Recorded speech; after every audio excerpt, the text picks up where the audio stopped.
নমস্কার বন্ধুরা, আরও একটা নতুন ব্লগে সকলকে জানাই স্বাগত। আশা করছি যে যেখানেই আছো ফ্যামিলির সাথে খুব ভালো আছো, আর যে যার ইউনিফর্মে জার্নিটাও অব্যাহত রেখেছো। তো এখন ঘড়িতে বাজে প্রায় 5টা, আর একটু আসতেই কথা বলছি কারণ সবাই ঘুমাচ্ছে সেই জন্য। তো এখন আমি উঠেছি, ফ্রেশ হওয়ার পরে যাব রানিংয়ে। তো চলো ভিডিওটা কন্টিনিউ করা যাক। তো এখন ঘড়িতে বাজে প্রায় তোমার 6:30, 5টার দিকে মাঠে গেছিলাম, আর এখন আমি স্নান করে নেব, আর তারপরে খাওয়া দাওয়া সারার পরে বসবো পড়তে। তো চলো স্নানটা সেরে আসি, তারপরে আবার কথা হচ্ছে। বেশ অনেক দিন পরই আজকে সকালে উঠে স্নানটা সেরে নিলাম, আর এরপরে ঠাকুরকে ভোগ নিবেদন দিয়ে নিজে কিছু খেয়ে নেব।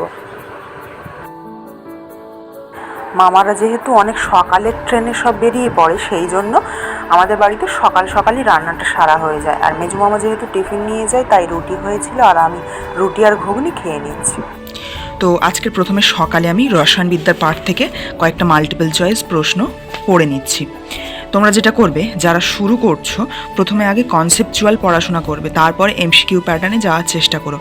কনসেপ্ট থাকলে যেটা হয়, ধারণাটা স্বচ্ছ থাকলে যেখান থেকেই প্রশ্ন দিক তুমি পেরে যাবে। আর এমসিকিউ প্যাটার্নের পড়লে যেটা হয়, তুমি এমসিকিউ যতগুলো পড়ে রাখবে ওইটুকুর মধ্যেই প্রশ্ন দিলে তুমি শুধু পারবে। তো আমার কনসেপ্ট মোটামুটি ক্লিয়ার, কয়েকটা জায়গা একটু অসুবিধা আছে, সেগুলো দেখে নিতে হবে পরে, আমার মার্ক করা আছে জায়গাগুলো। তো এখন আমি এমসিকিউগুলো দেখে নিচ্ছি। তাই তো এই চ্যাপ্টারে মোট এমসিকিউ রয়েছে রসায়ন পার্টের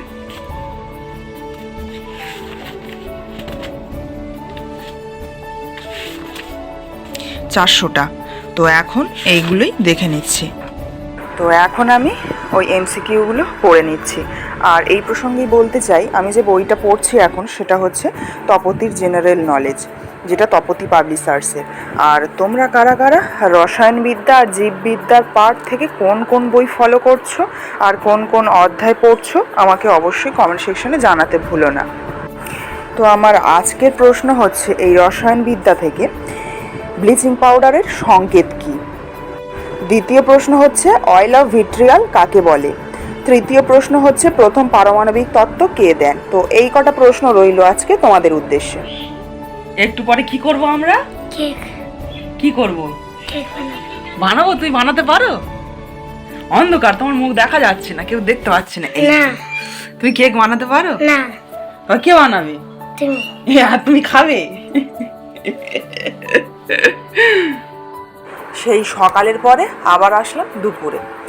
যেহেতু আমার কাছে ওএমআর ছিল না, তাই 5টা মিনিট কম সময় নিয়ে 2:05 থেকে মক টেস্ট শুরু করলাম, আর 3টে গিয়ে শেষ করলাম আজকে মক টেস্ট। সন্ধ্যার দিকে একটা জন্মদিন বাড়ির নিমন্ত্রণ ছিল, আর এই ছিল সেই জন্মদিন বাড়ির খাওয়া দাওয়া। যতদূর দেখলাম সোশ্যাল মিডিয়াতে বিভিন্ন ডেট ভাইরাল হচ্ছে, আর সম্ভাবনাও রয়েছে তার যথেষ্ট যে পরীক্ষাগুলো সবটাই পুজোর পরে হবে। যেমন আমাদের ডাব্লিউবিপি, এসআই, কেপি, এগুলো সবটাই প্রায় পুজোর পরে হবে। ডিসেম্বরের দিকে ম্যাক্সিমাম পরীক্ষা অর্গানাইজ করা হয়েছে, তেমন টেন্টেটিভ ডেট সোশ্যাল মিডিয়াতে ভাইরাল হচ্ছে। তো সবাই রেডি থেকো আর প্রিপারেশানটা করতে থেকো, এই সময়টা খুবই ভাইটাল তোমাদের জন্য যারা অ্যাসপিরেন্ট রয়েছে এই ডাব্লিউবিপি, কেপির। তো এই ছিল আজকের ভিডিওটা।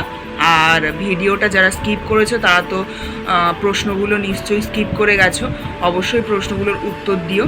তো দেখা হচ্ছে নেক্সট ভিডিওতে, ততক্ষণের জন্য সবাই খুব ভালো থেকো, সুস্থ থেকো, টাটা।